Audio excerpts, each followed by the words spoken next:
My father, Alastair Frost, had just turned 102 years old. He was a man of precise habits and a sharper mind than most men half his age, having presided over the New South Wales Supreme Court for 4 decades. So, when the phone rang at 1:14 a.m., piercing the silence of my Mossman home, I knew immediately that the situation was grave. I was driving my silver Ford Ranger down the M1 Pacific Motorway, the dark asphalt reflecting the relentless beams of my headlights as I pushed northward. The air inside the cabin was thick with the scent of leather and stale coffee, a stark contrast to the biting chill of the midwinter night. My wife, Madeline, had answered the call from the Royal North Shore Hospital before I could reach the landline.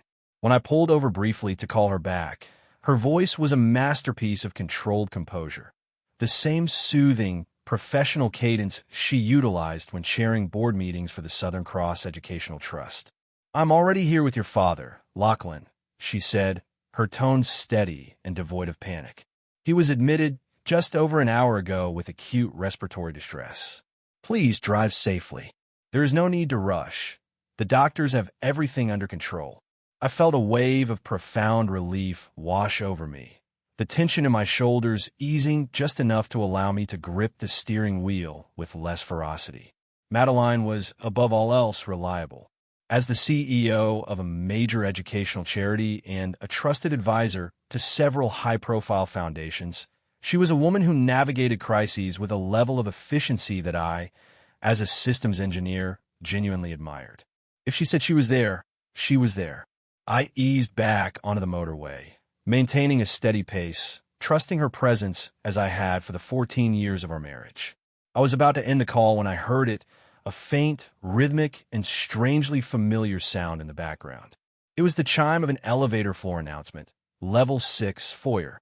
I froze. I had spent 2 decades auditing infrastructure in luxury commercial buildings across Sydney. That distinct, digital politeness did not belong in a clinical, aging ward of the Royal North Shore Hospital. It belonged to the lobby of a high-end hotel, likely the Intercontinental at Circular Quay, where the foundation often held its donor cultivation dinners. "Madeline," I said, my voice dropping into the precise, analytical register I used when diagnosing a fault in a server cluster. "What was that sound?" "What sound, darling?" she replied, her warmth unhurried, almost too rehearsed. "It is just the hospital. The lifts here are quite modern." Modern. The main wing of the hospital was established decades ago, housing older, mechanical lift systems that groaned and rattled rather than chirped with digital precision. I didn't challenge her. I didn't raise my voice. I simply said, "Understood. I will see you there." I hung up and sat in the darkness of my idling truck. The rain began to tap against the windshield, each drop a rhythmic heartbeat in the silence. My mind, trained to identify patterns in complex systems, suddenly saw a flaw in the one I had trusted most. One of those statements was a lie, and the architectural integrity of my marriage had just suffered a catastrophic breach. I did not call her back. I shifted the truck into gear and watched the speedometer climb. I needed to see what was behind the curtain, and I needed to gather my data before she knew the system was being audited. The drive to the Royal North Shore Hospital took 42 minutes. I maintained a disciplined pace, but my mind was operating at a velocity that defied the speed limit. As a systems engineer, my instinct was never to panic. It was to isolate the variable. If the audio feedback I had heard in the background of Madeline's call was indeed the hallmark of a high-end hotel elevator, the entire narrative of her evening, her location, her reason for being there, and her commitment to my father was based on a corrupted dataset. I pulled into the parking structure and hurried toward the emergency entrance. The hospital at 2 a.m. possessed that particular sterile stillness peculiar to places where life and death intersect under fluorescent lights. The waiting area was sparse, a weary-looking man clutching a takeaway coffee cup, a young woman pacing near the vending machine, and the night shift security officer at the front desk. I approached the reception glass with the measured calm of a man seeking information, not conflict. "I'm Lachlan Frost," I said, offering a polite nod. "My father, Alastair Frost, Was admitted tonight with respiratory failure. I have just arrived. The night duty clerk typed into her terminal, her eyes scanning the screen. Room 412, Mr. Frost. However, I should inform you that your father has been stable since admission at 12:15 a.m. The intensive care team is currently monitoring him. Thank you, I replied, carefully framing my follow-up. And may I ask, has my wife, Madeline Frost, been here? She called to tell me she had arrived some time ago. The clerk paused, her brow furrowing slightly as she cross-referenced the visitor log.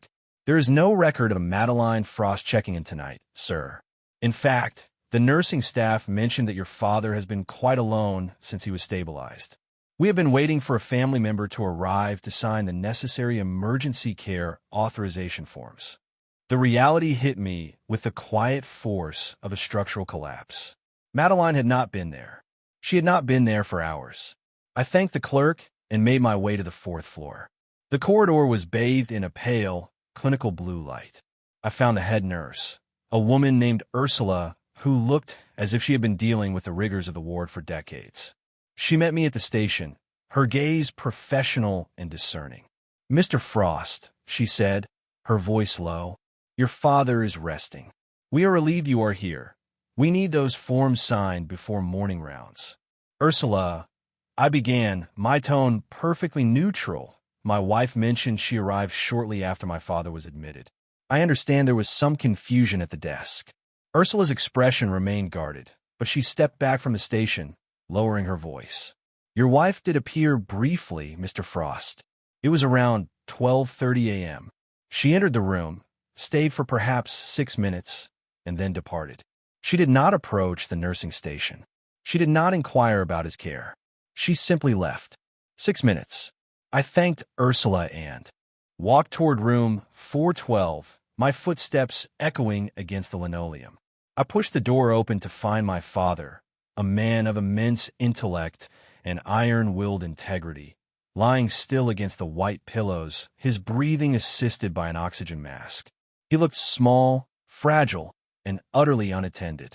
I stood by the window, overlooking the dark sprawl of Sydney, the city lights twinkling in the distance like indifferent stars.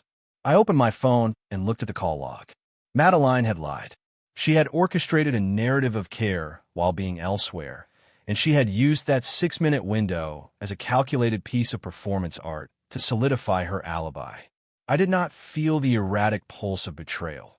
Instead, I felt the cold, hard clarity of an engineer who has finally identified the root cause of a system failure. I reached for the clipboard to sign the authorization forms, but my thoughts were already elsewhere.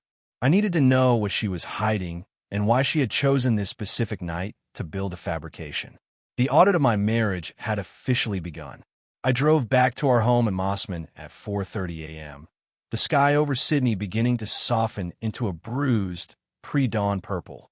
The house was quiet, an oppressive, curated silence that I had once mistaken for peaceful domesticity. Madeline was not home. The garage was empty, and the kitchen, usually humming with the efficiency of her morning routine, was undisturbed. I did not head to the bedroom. I went straight to my office, a space dedicated to the rigorous discipline of infrastructure engineering. I sat at my primary workstation and illuminated the triple monitor setup.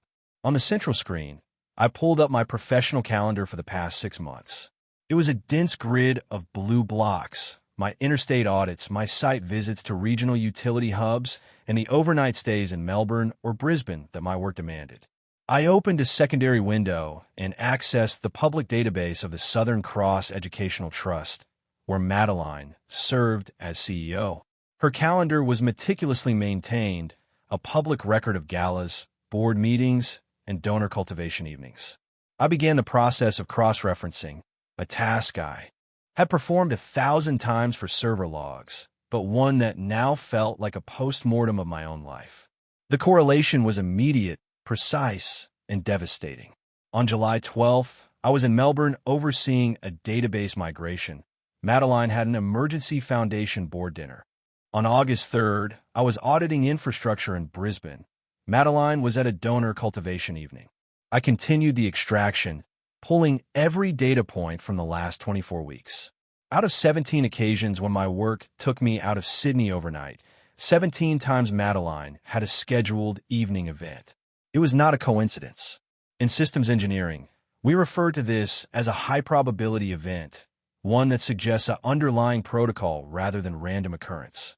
She was not working around my schedule. She was optimizing her life based on my absence. I leaned back, the blue light of the monitors casting sharp, clinical shadows across my face.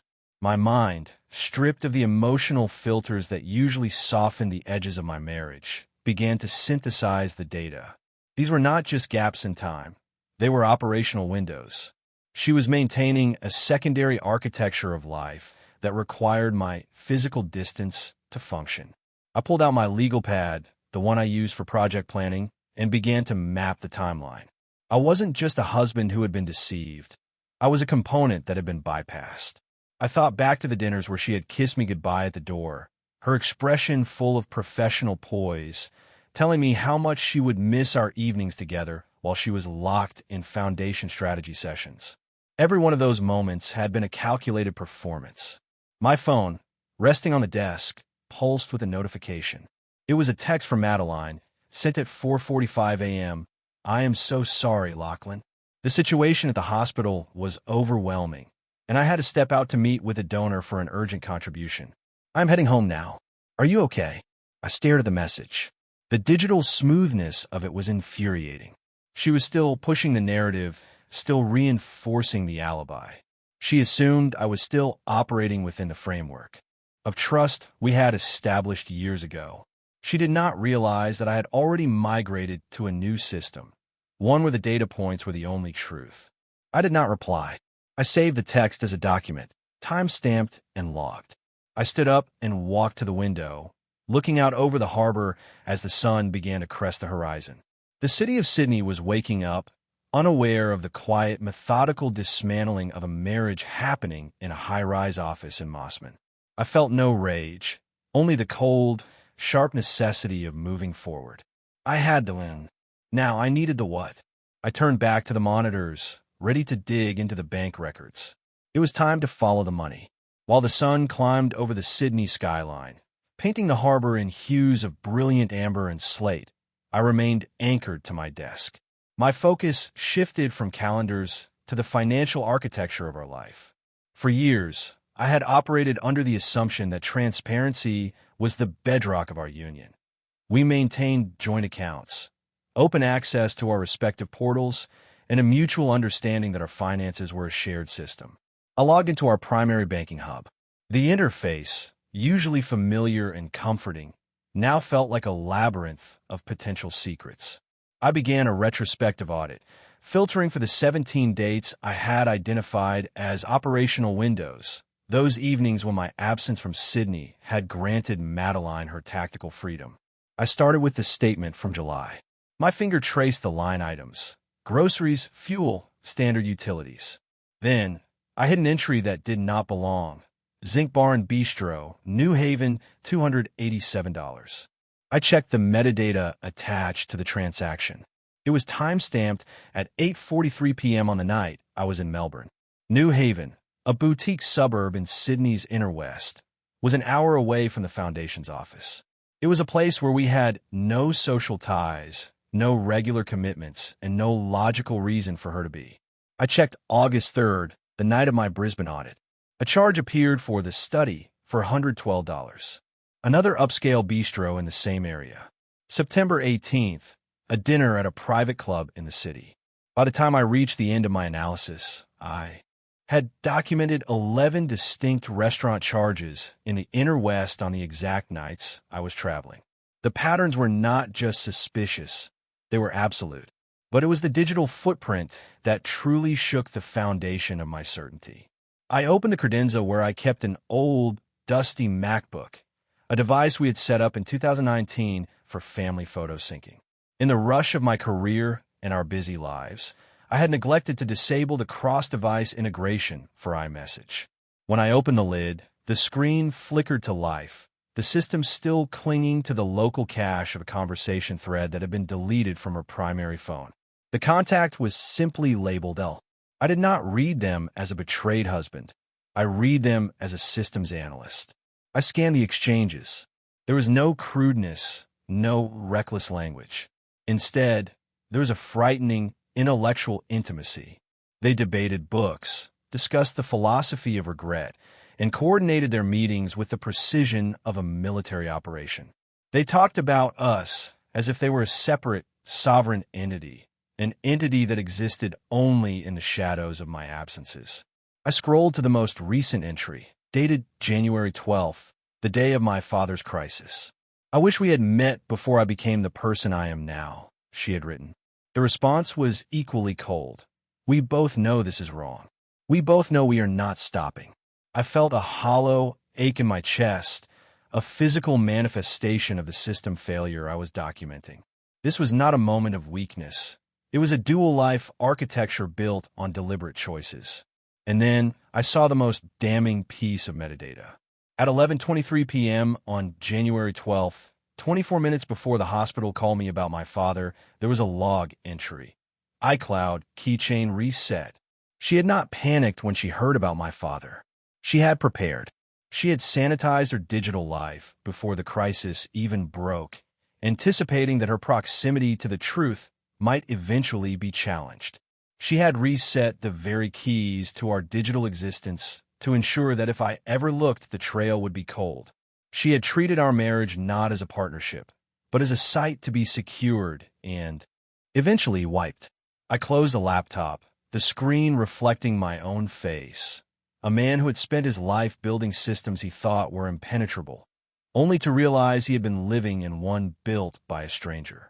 The truth, I realized, was not something I would find in the clean, sanitized glow of my computer screens. The digital world was full of mirrors and smoke, but the physical world, the hospital corridors, the parking lots, the quiet spaces between clinical interactions, that was where the truth left its mark. I returned to the Royal North Shore Hospital at 8 a.m. the following day, not as a grieving son, but as an investigator. My objective was clear. I needed to understand the presence Madeline had fabricated while my father fought for his breath. I sought out the hospital's maintenance wing, locating Dwight Diaz, a floor attendant I had noticed during my previous visits. He was a man of few words, someone who moved through the hallways with the silent efficiency of a phantom, observing everything while remaining invisible to the families caught in the drama of medical crisis. "Dwight," I began, approaching him near the equipment storage room. "I need to ask you about the night of January 12th. I understand you were working the floor." He paused, leaning against his cart, his eyes darting toward the nurse's station before settling on me. "I remember, Mr. Frost. It was a long shift. I'm the legal guardian of the patient in 412, I said, my voice steady. "I have authorization to review any security concerns. Did you see my wife, Madeline, that night?" Dwight hesitated, a flicker of apprehension crossing his face. He looked at the floor, then at the distant end of the hall. "I saw her, sir, but she wasn't alone. She was standing right here, by the storage room, just after 10 p.m. She was talking to a man, tall, navy jacket, dressed like he was heading to a boardroom, not a hospital. She handed him a white envelope. It was quick, deliberate. Then he walked toward the empty rooms near the end of the ward. My blood ran cold. An envelope? Did you see his face?" "Not clearly," Dwight admitted, "but I saw him again yesterday morning. He was sitting in the visitor's chair right outside your father's room. He had a newspaper, a coffee cup, the whole look of a family member keeping vigil. When I made eye contact, he nodded like we were old friends. It felt practiced. I thanked him and walked toward the end of the corridor. The implications were chilling. Madeline had not just lied about her presence. She had invested in a shadow presence. She had hired an actor to inhabit the space I should have been occupying, a professional prop designed to offer the hospital staff the visual evidence of a family that cared, thereby insulating her from any suspicion of neglect. I stood by the doorway of room 412, looking at the empty chair where the man had sat. If she could pay someone to manufacture concern, then the betrayal was not an act of impulse. It was an act of administration. It was a resource allocation. She had budgeted for the appearance of empathy. I realized then that I had been playing by the rules of a marriage, while she had been playing by the rules of a hostile takeover. She had used our resources, our time, and our father's life as a theater for her own reputation management. I checked my phone. The man's presence was a data point I could verify. If I could track the financial trail, the payment for this service, I would have the final piece of evidence I needed to dismantle her narrative. I didn't need to confront her yet. The system I was building required only one more input: the proof of the transaction. I turned away from the room, my resolve hardening.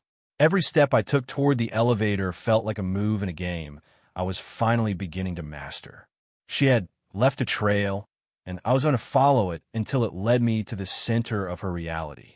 The architecture of Madeline's deception was no longer confined to the boundaries of our marriage. It was beginning to cast a much darker, wider shadow. I was sitting in a quiet cafe in St. Leonard's, a short walk from the Royal North Shore Hospital, compiling the data points of the hired actor, when a woman approached my table.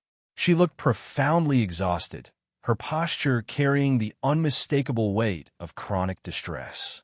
She introduced herself as Celeste Cooper. "Mr. Frost," she began, her hands trembling as she clutched a thick manila folder. "I heard from a staff member at the hospital that you're looking into the Southern Cross Educational Trust, into your wife." I did not ask how hospital gossip had reached her. In moments of crisis, desperate people find the cracks in any system to seek a resolution. I simply offered her a seat. Celeste opened the folder, revealing medical records, therapy notes, and a photograph of a 13-year-old girl with hollow, frightened eyes. This was her daughter, Nicolette. For months, Nicolette had been the victim of severe, escalating bullying at Whitmore Girls' College, a prestigious academy in Sydney's eastern suburbs heavily funded by Madeline's trust. The tormentor, Celeste explained, was the daughter of a prominent real estate developer who was currently negotiating a massive endowment to the foundation. When Celeste escalated her complaints to the school's board, demanding intervention for her daughter, who had entirely stopped eating due to acute anxiety, the disciplinary process had inexplicably stalled.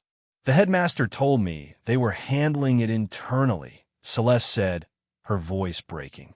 But nothing changed. My daughter was fading away.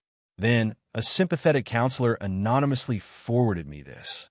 She slid a printed email thread across the table. I recognized the sender address immediately: Madeline's corporate account. The exchange was between my wife and the headmaster of Whitmore Girls' College, dated early November. I read the lines, my analytical detachment fracturing under the weight of sheer cruelty. Madeline had written, "We cannot afford a public grievance process at this juncture. The optics of a bullying scandal will jeopardize the January gala and the pending infrastructure endowment. Manage the Cooper family quietly. Settle this amicably and discreetly. We must protect the institutional reputation above all else." There was no mention of the child's welfare. There was no inquiry into the psychological damage being inflicted on a 13-year-old girl. There was only a cold, calculated risk assessment. Madeline had traded a child's safety for a successful fundraising quarter. I stared at the email, the stark black text on white paper functioning as an undeniable diagnostic report of a fundamentally corrupted soul. Up until this moment, I had viewed my wife's actions as a localized failure, a breach of her marital contract, a selfish manipulation to secure her own alibis. But this was different. This was not merely the failing of a spouse. This was the deliberate, systemic victimization of the vulnerable. I looked at Celeste, whose eyes pleaded for an intervention she could no longer orchestrate herself. The parameters of my audit had irrevocably shifted. I was no longer merely a husband dismantling a lie. I had become a witness to a much deeper moral rot. Madeline had optimized her life for power and public adulation, leaving a trail of collateral damage that included my dying father, our marriage, and now, a defenseless child. I closed the folder and rested my hand on it, a quiet but absolute resolve solidifying in my chest. The betrayal was no longer just personal. It was institutional. The system my wife had built was not just flawed, it was toxic. I looked Celeste in the eye and promised her that the truth would not be buried. Madeline's meticulously curated empire was going to be entirely dismantled. I needed a professional, someone capable of peeling back the layers of digital obfuscation that Madeline had woven around her foundation. I contacted Sterling, a former high-level cybersecurity consultant based in North Sydney who specialized in uncovering corporate malfeasance. We met in my office in Mossman, the room now a command center of sorts, with 3 monitors displaying the fragmented data I had painstakingly aggregated. Sterling did not ask for the narrative of my marriage. He asked for the administrative access credentials. Family sharing, if it hasn't been disabled, acts as a redundant backup for the local cache of every device connected to the network, Sterling explained, his fingers dancing across the mechanical keyboard with practiced, rhythmic efficiency. She may have reset her iCloud keychain, but if your old MacBook remained linked to the server prior to her purge, the metadata artifacts still exist in the cloud registry. I can reconstruct the file system modifications even if the files themselves appear deleted. For 4 hours, I watched as Sterling dissected the virtual life my wife had constructed. He ran a recursive directory search, filtering for system logs created or modified within the last 8 months. It was a harrowing process, watching lines of code scroll past, knowing each one represented a decision she had made to deceive me, our family, and the institutions that trusted her.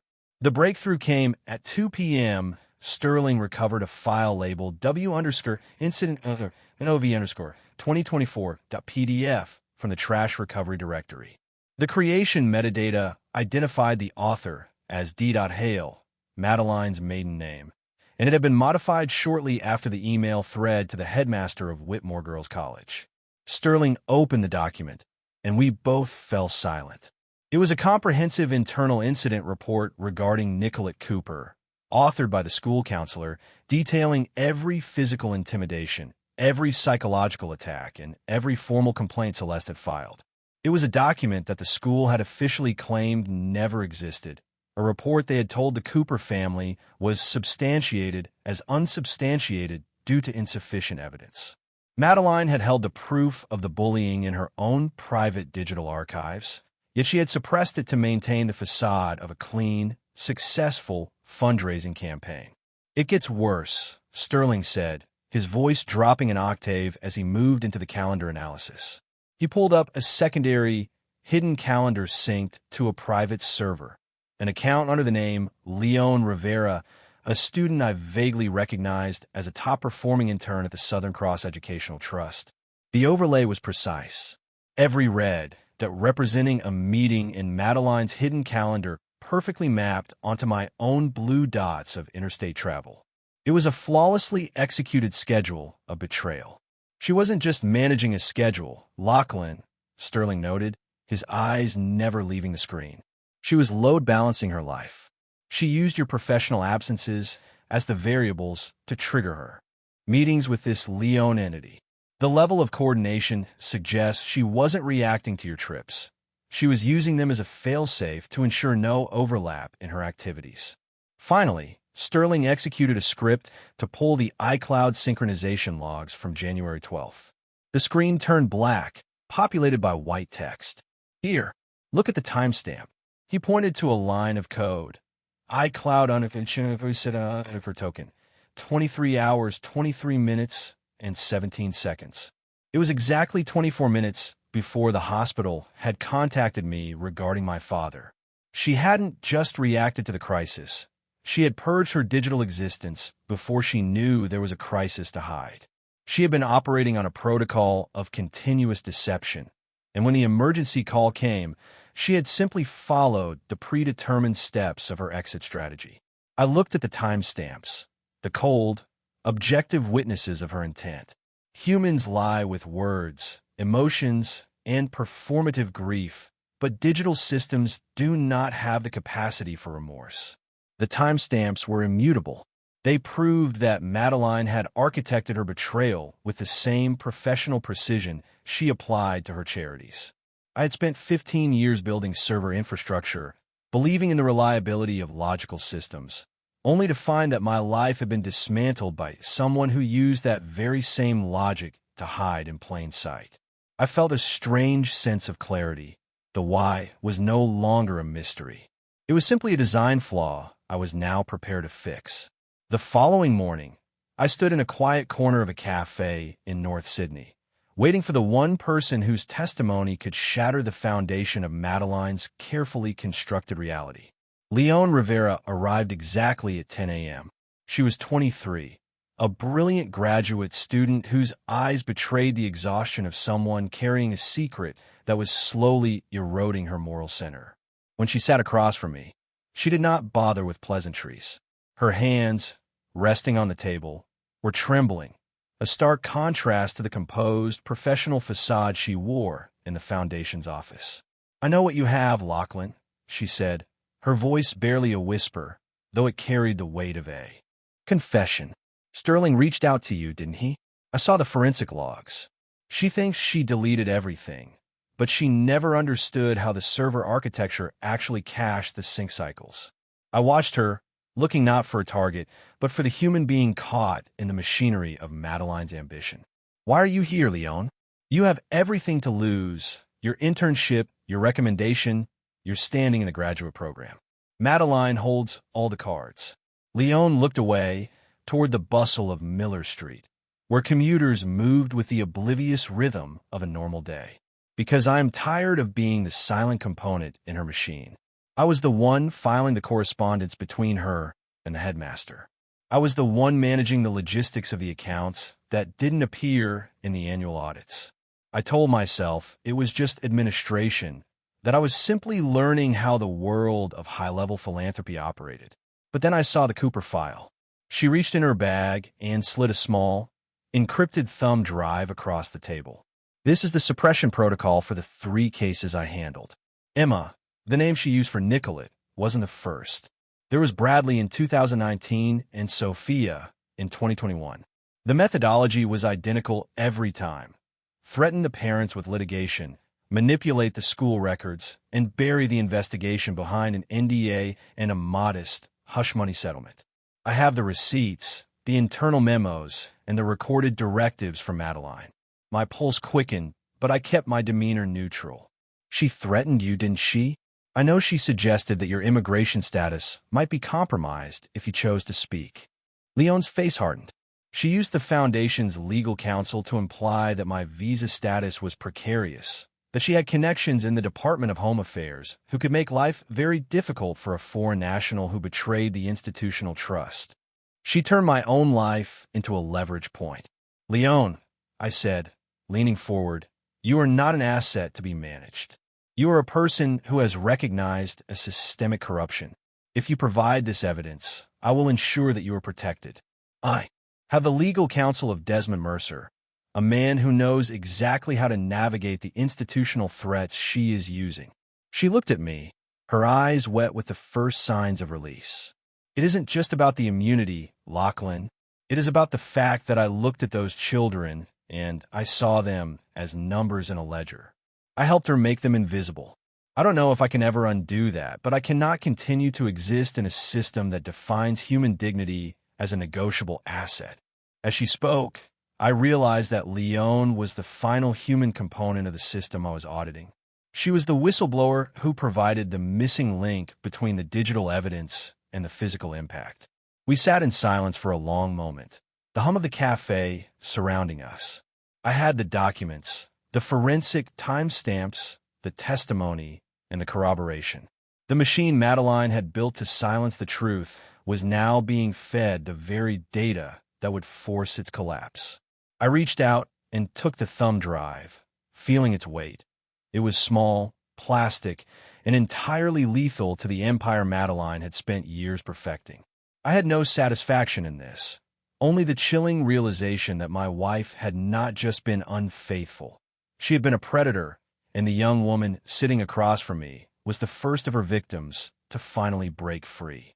I had barely stepped out of the North Sydney cafe when my phone signaled an incoming message from Desmond Mercer.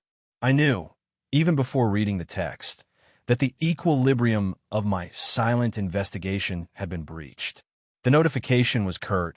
Lachlan, Madeline has just filed for an emergency apprehended violence order, AVO.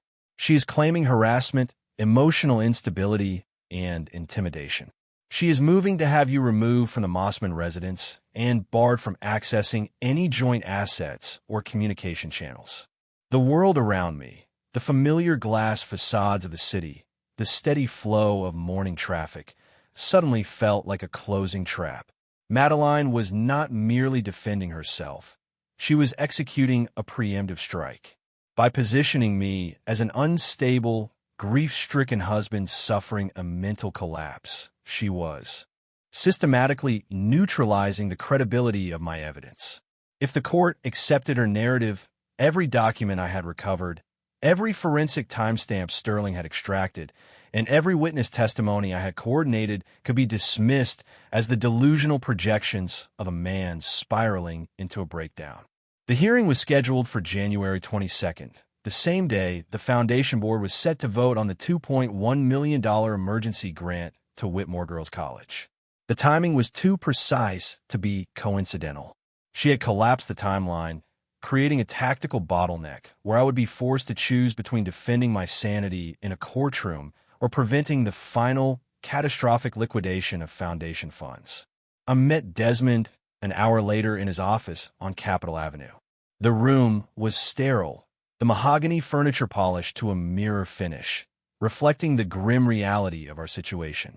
"She is boxing you in, Lachlan," Desmond stated, his voice devoid of the usual warmth. "If you are under a restraining order, your legal standing to challenge the Foundation's governance is effectively vaporized. She is gambling that she can silence you through the state's own machinery. Can she prove it?" I asked, though I already knew the answer. "She has the resources to manufacture a narrative. She has been painting the picture of my instability to our social circle for weeks. She has the Foundation's full legal department at her disposal. She has the resources, but she lacks the corroboration," Desmond replied, adjusting his spectacles. "However, the court acts on the immediate perception of risk. If she convinces a magistrate that you are a danger to her or the Foundation, the truth becomes a secondary concern. We need a countermove." I looked out the window at the skyline, the same view I had studied when I first began this audit. My wife had transformed our marriage into an adversarial litigation. She was utilizing the very mechanisms of law, the protections meant for the vulnerable, to shield her corruption. It was a cold, efficient application of power. "She has already initiated the system," I said, my voice low and resolute. "She is moving to freeze me out before the evidence hits the board." "She is," Desmond confirmed, "and she is betting that you will panic. People in panic mode make errors in judgment.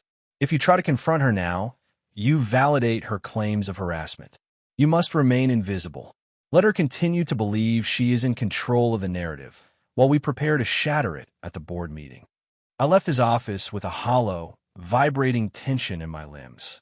I felt the weight of the thumb drive in my pocket, the evidence that should have been my armor, now threatening to become the catalyst for my own legal destruction.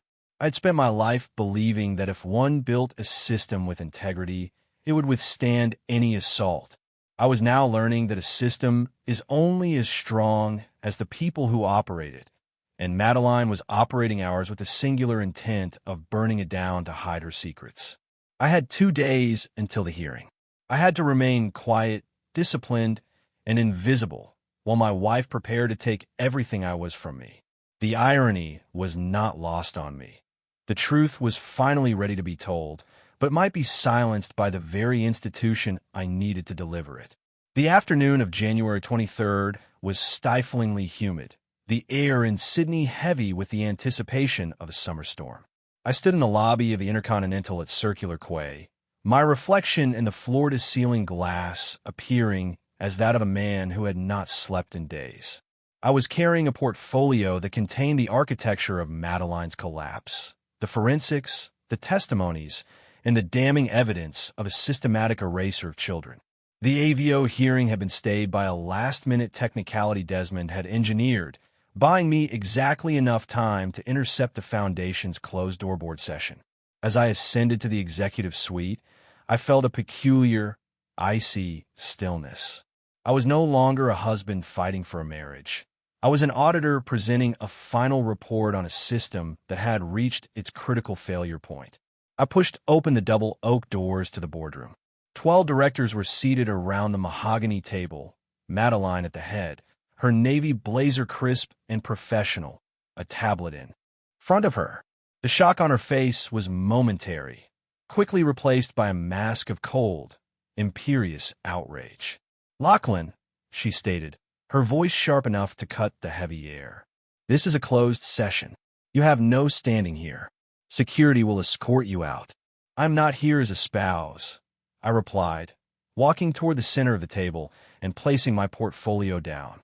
"I am here as a witness to the systematic fraud being conducted under the name of the Southern Cross Educational Trust." Madeline stood, her eyes flashing with a predatory intent. "This is harassment. I have filed a petition to prevent this man from stalking me. Do not listen to him." Mr. Frost, the board chair, a man I had known for years, said with a voice of cautious authority, "This is highly irregular. If you have evidence, you must submit it through the proper channels." "The channels are already compromised," I said, opening the portfolio. I began with the forensic timestamps, the hard digital proof of her premeditated data destruction. I projected the iCloud recovery onto the screen behind me. Then, I played the audio of her soliciting perjury from Lyle Hewitt. The room went deathly silent. The directors, men and women of high standing, sat frozen, watching their own reputation unravel in real time. Madeline tried to interrupt again, her composure fracturing. "These are fabrications. He is mentally unwell. He is constructing a fantasy. Quiet," the board chair commanded, his gaze fixed on the screen where the email to the headmaster was now displayed. The climax of the meeting was not a shout, but the quiet entry of Leon Rivera. She walked into the room, unannounced, and placed the encrypted thumb drive in the center of the table. She looked at Madeline, not with fear, but with a profound, weary pity. "I'm the one who filed the suppression protocols for Bradley, Sophia, and Nicolette," Leon said, her voice steady. "I have the full documentation of every child erased from the records." Madeline sank into her chair, the color draining from her face. She looked at her colleagues, seeking an ally, but found only the cold, unyielding stare of people who realized their own professional legacies were now tethered to her crimes. The board chair opened the drive, scrolling through the documents with an expression of deepening horror. The room, which only minutes ago had been a theater of her power, had become a tomb for her career. I looked at her, my wife, the woman I had trusted for 14 years, and saw her not as a villain, but as a small, hollow thing, stripped of her system, her alibis, and her authority. The boardroom doors stood open, the path to the gala outside waiting, but for Madeline, the gala was already over. I had provided the input. The machine of justice was now processing the output. The silence in the boardroom after the board chair closed the laptop was not merely an absence of noise. It was the heavy, suffocating weight of a legacy disintegrating. Madeline remained motionless at the head of the table, her gaze locked on the polished wood surface as if it were a mirror reflecting a life she no longer recognized. The directors had filed out, their exits hurried and devoid of the usual pleasantries, leaving behind the hushed, sterile atmosphere of a crime scene. I stood by the floor-to-ceiling windows, watching the lights of Sydney reflect on the dark expanse of the harbor, waiting for a sense of triumph that refused to materialize. My phone vibrated with a sharp, insistent urgency. It was the Royal North Shore Hospital. The voice on the other end was the attending physician, Dr. Morgan. "Mr. Frost, I am calling because your father's condition has shifted dramatically. He is awake, alert, and he has requested to speak with his daughter. He is aware of the board's decision. He is asking for Madeline." I looked back at the boardroom. Madeline was still seated, her hands resting limply beside her tablet. She was suspended, under investigation, and legally severed from the foundation she had worshipped. I walked to the doorway and spoke her name. She looked up, her expression a fragile composition of shock and residual arrogance.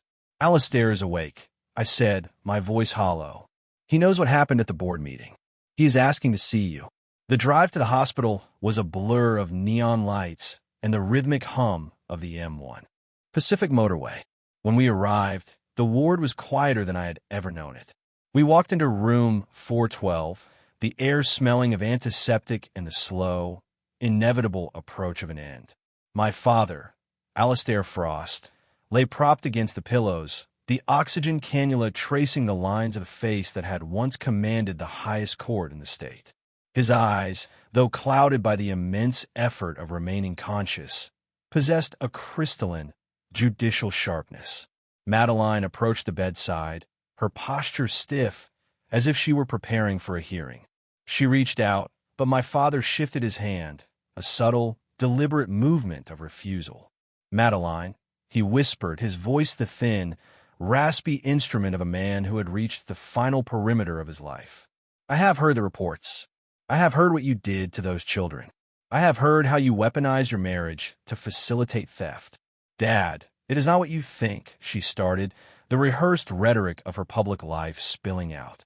It was institutional necessity. I was protecting the Foundation's future. You are no longer my daughter, he interrupted, the words falling with the absolute, irrevocable finality of a judge delivering a life sentence. His voice did not tremble. It was a cold, objective assessment of the truth. You have systematically discarded the values that defined this family for generations. You chose the appearance of empathy over the reality of human dignity. I have no daughter named Madeline. The silence that followed was absolute. I stood in the shadows of the doorway, watching the woman who had masterminded her own downfall crumble under the weight of a verdict that no lawyer or forensic accountant could overturn. My father pressed a button on the side of his bed, and the door to the hallway opened. He gestured for her to leave. He did not look at her as she retreated. He looked at me. In that moment, the complex architecture of our deception, the emails, the forged records, the suppressed bullying claims, the hired actors, all felt suddenly and profoundly insignificant. My father had not sought revenge. He had sought the restoration of an ethical order. He had severed the infection to save the body. As Madeline disappeared into the sterile expanse of the corridor, I approached the bedside. My father took my hand, his grip surprisingly firm, and closed his eyes. The judicial weight of his life was finally set down, and for the first time in weeks, I understood that justice was not about winning. It was about the cold, necessary clarity that emerges when the lies are stripped away. The final days of my father's life were defined not by the noise of legal battles or the chaos of systemic collapse, but by a profound, reclaimed stillness. After the verdict in room 412, the machinery of my life, the investigations, the board inquiries, and the forensic audits continued to grind forward automatically, fueled by the evidence I had meticulously aggregated. But in the small, sun-drenched room in the Mossman residence where Vernon Townsend had helped me settle him, the urgency had evaporated. Alistair Frost passed away on a Tuesday morning, with the soft light of a Sydney summer morning pooling on the oak floorboards. He had chosen to end his life as he had lived it, with a quiet, unflinching acceptance of reality. The legal severance for Madeline had been executed through a witness codicil, and the emotional severance had been delivered with the precision of his judicial office. There were no loose ends, no lingering questions.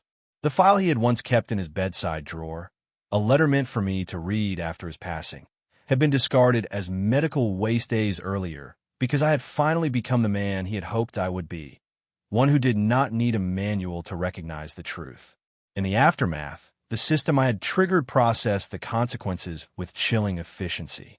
The Australian Securities and Investments Commission, ASIC, had launched a formal inquiry into the Southern Cross Educational Trust. The laundering of funds through the shell entities had been tracked and frozen, and Whitmore Girls College was currently undergoing an exhaustive state-led audit into its disciplinary protocols. The truth, once documented, had proven to be an unstoppable engine. Madeline was no longer a person of influence. She was a case file. Her public persona had vanished, replaced by the clinical, unsparing prose of investigative reports. Yet, As I sat in the silent, familiar living room of our Mossman home, I did not feel the triumph I had anticipated. I felt the weight of a life reclaimed from the debris of a fabricated existence. I realized that my father's final lesson had not been about justice or vengeance. It had been about the dangerous vanity of trying to engineer a perfect life. I had spent 14 years trusting blindly, confusing professional convenience with personal loyalty, and in doing so, I had allowed the foundation of my own home to be built upon a fault line of deliberate deception. The final call came on a humid evening as the city of Sydney shimmered in the twilight. It was Madeline. She was reaching out, not from a position of authority, but from the wreckage of the life she had dismantled. She wanted to talk about us, about the misunderstandings, about the possibility of reconfiguring the narrative. I looked at the phone, then at my father's empty chair by the window. I thought of Nicolette Cooper finally walking with her head held high. I thought of Leon Rivera, whose courage had reclaimed her own future. And I thought of the man I used to be, the one who would have answered that call with an apology. "It is over, Madeline," I said, my voice steady, devoid of the heat of anger. "There is nothing left to configure. The system you built has fulfilled its purpose, and the truth has been documented. That is the only conversation that remains." I disconnected and set the phone on the counter. The house settled into the evening silence. I walked to the south window and watched the lights of the harbor bridge flicker on, marking the rhythm of a city that continued to function regardless of the individual tragedies within it. The marriage was ended. The illusion of my wife's integrity had been excised, and the comfortable fictions I had clung to for a decade were gone. But as I stood there, I felt a new foundation forming, one not built on trust without verification, but on the hard, clear, objective reality of the truth. I had learned that the hardest lesson of all is that the people who know us best are the ones who can most effectively weaponize that knowledge. From this day forward, I would live with clarity. I turned away from the window, and for the first time in my life, I truly understood the architecture of my own existence. The audit was closed. I was finally, irrevocably present.